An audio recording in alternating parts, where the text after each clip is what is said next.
안녕하십니까. 드림메이커스 웹툰 강사 이유림입니다. 오늘은 작업 중 이전 단계로 돌아가는 법과 캔버스의 사이즈 변경, 해상도가 무엇인지와 설정 방법을 알아보겠습니다. 먼저 첫 번째 수업입니다. 실수했을 때 이전 단계로 되돌아가는 방법에 대해 알아보도록 하겠습니다. 그림을 그리다 보면 잘못 그릴 때가 있는데요. 우리는 종이에 그림을 그릴 때 지우개를 사용하여 지울 수 있습니다. 이렇게 디지털 페인팅에서도 잘못 그린 그림을 되돌리는 방법에 대해 알아보도록 하겠습니다. 두 번째 수업입니다. 캔버스 크기를 바꾸고 싶을 땐 어떻게 해야 될까요? 가끔 잘못 설정한 캔버스 크기를 늦게 발견하고 바꾸고 싶어지는 경우가 있습니다. 이러한 상황에 놓였을 때 우리는 어떤 방법으로 캔버스의 크기를 변경해야 하는지 알아보도록 하겠습니다.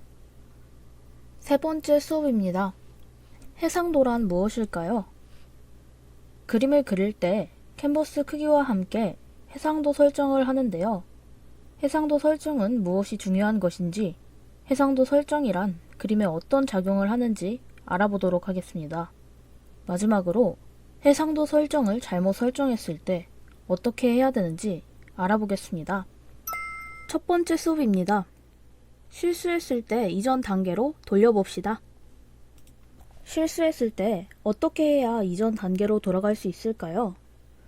실행 취소나 작업 내역 기능을 사용하면 다시 돌아갈 수 있습니다. 누구나 그림을 그리다가 실수를 하게 됩니다. 아날로그 작업에서는 지우개로 지우거나 다른 종이에 처음부터 다시 그려야 하지만 클립 스튜디오 페인트에서는 손쉽게 실수하기 전 단계로 돌아갈 수 있습니다. 디지털에서 그림을 그릴 때 가장 큰 장점이므로 실패를 두려워하지 말고 계속 그릴 수 있습니다. 실행 취소로 되돌아가려면 어떻게 해야 될까요? 메뉴바의 편집에서 실행 취소를 선택하면 바로 전 단계로 되돌아갑니다. 되돌리고 싶은 단계까지 반복하거나 단축키인 Ctrl Z나 타블렛에 할당한 단축키로도 실행할 수 있습니다. 오른쪽 그림으로 실행 취소에 대해 설명하겠습니다. 실수로 얼굴에 선을 그어버렸습니다. 이럴 때는 당황하지 말고 실행 취소 기능을 쓰면 됩니다. 앞서 설명했던 것처럼 편집에서 실행 취소를 누르거나 Ctrl Z를 눌러 실행 취소를 해봅시다. 다른 방법으로는 작업 내역으로 되돌아갈 수가 있는데요. 클립 스튜디오 페인트에서는 실행한 작업의 이력이 기록됩니다. 이 기록을 따라가면 과거의 상태로 되돌아갈 수 있습니다. 메뉴바의 창에서 작업 내역을 선택하고 되돌아가고 싶은 지점을 클릭합니다. 오른쪽 그림은 작업 내역을 실행하는 방법입니다. 작업 내역 창에는 지금까지의 작업이 기록됩니다. 클릭한 위치의 상태로 되돌아갈 수 있습니다. 다음으로는 캔버스의 크기를 바꾸는 방법에 대해 알아보겠습니다. 캔버스의 크기는 캔버스 사이즈 변경으로 재설정이 가능한데요. 캔버스를 작성했을 때 크기를 정했지만 작업 중에 변경해야 하는 순간도 있습니다. 그때를 대비해 변경 방법을 설명하도록 하겠습니다. 단, 작업 중에 변경하면 문제가 발생할 가능성이 있습니다. 예를 들어 축소할 때 일러스트가 잘려나가는 등 여러가지 문제가 발생합니다. 가능하면 변경할 필요가 없도록 처음부터 제대로 설정하는 것이 좋습니다. 캔버스 사이즈 변경에 대해 설명하도록 하겠습니다. 첫 번째로 변경하고 싶은 캔버스를 불러온 상태에서 메뉴바의 편집에 있는 캔버스 사이즈 변경을 선택합니다. 캔버스가 열려있지 않으면 선택할 수가 없습니다. 그러니 캔버스 사이즈 변경을 위해 작업모를 불러오도록 합시다. 다음으로 변경하고 싶은 캔버스의 크기를 입력하고 OK를 클릭하면 변경됩니다.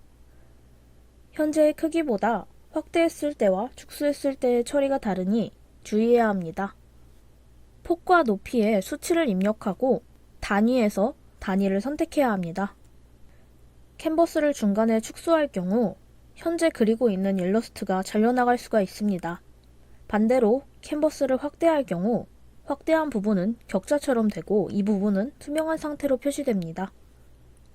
수치를 입력하지 않고 수동으로 크기를 조절하는 방법도 있는데요.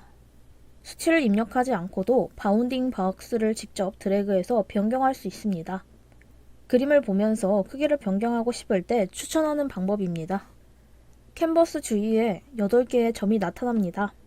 이무의 점을 드래그해서 크기를 조절하면 됩니다. 크기 조절이 끝난 뒤 엔터를 누르면 크기 변경이 완료됩니다.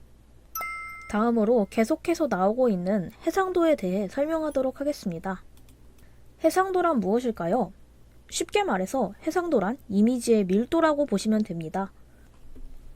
일러스트를 그릴 때 설정한 해상도는 간단히 설명하면 그림의 선명한 정도입니다. 수치가 높을수록 깔끔한 이미지라고 생각하면 됩니다. 해상도는 DPI라는 단위로 표시됩니다. 컬러 일러스트를 인쇄할 때는 350 DPI, 모노크롬 일러스트를 인쇄할 때는 600 DPI, 인터넷에 공개한다면 72 DPI를 추천합니다. 350 DPI는 크게 확대해도 선이 제대로 표시됩니다. 고화질의 일러스트를 작업하는데 적합합니다. 반대로 72 DPI는 확대하면 선이 거칠어집니다. 그러나 데이터가 가볍다는 이점이 있어 인터넷에 올릴 경우 주로 사용합니다. 해상도를 설정하려면 어떻게 해야 될까요? 해상도는 캔버스를 작성할 때 설정을 할 수 있습니다. 이후에도 변경할 수 있지만 문제점이 발생할 가능성이 있으니 처음부터 정확하게 설정하는 것이 좋습니다. 캔버스 작성 이후의 해상도 변경은 다음 페이지에서 더욱 자세하게 알아보도록 하겠습니다. 캔버스를 만들 때 해상도의 수치를 정확하게 입력해야 됩니다. 앞에서 설명한 해상도 설정. 해상도 설정도 캔버스를 추후 수정했던 것처럼 잘못 입력했을 경우 나중에 수정이 가능할까요? 잘못 설정된 해상도를 수정해 보도록 하겠습니다. 먼저 해상도 설정은 나중에 변경할 수도 있지만 저해상도에서 고해상도로 바꿀 수는 없습니다. 컬러 일러스트를 인쇄할 때 해상도는 350 DPI면 충분합니다. 그런데 600 DPI로 캔버스를 만들면 처리에 시간이 걸리고 효율이 떨어집니다. 그럴 때는 해상도를 변경하는 것이 좋습니다. 하지만 저해상도에서 고해상도로 변경하는 것은 할 수 없습니다. 변경할 수는 있지만 오히려 화질이 나빠질 수 있습니다. 추후 해상도를 변경하는 방법에 대해 알아봅시다. 해상도를 변경할 캔버스를 불러옵니다. 이번에는 600 DPI를 350 DPI로 변경해 보도록 하겠습니다.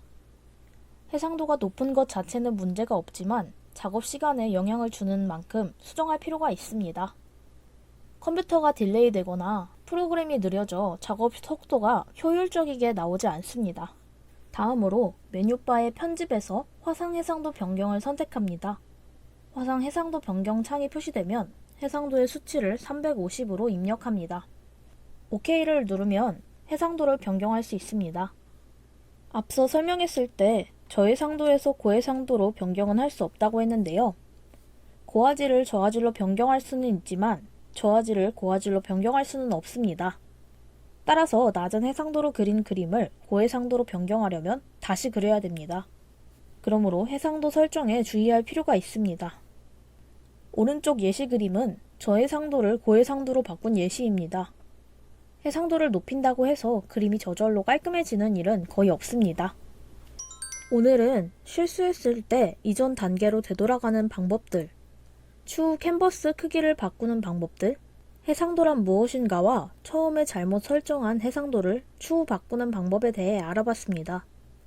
이번 수업이 창작 활동에 유익한 수업이었으면 합니다. 다들 4주차 수업 들으시느라 고생하셨습니다. 이상으로 드림메이커스 웹툰 교육 4주차 마치도록 하겠습니다. 다들 수고하셨습니다.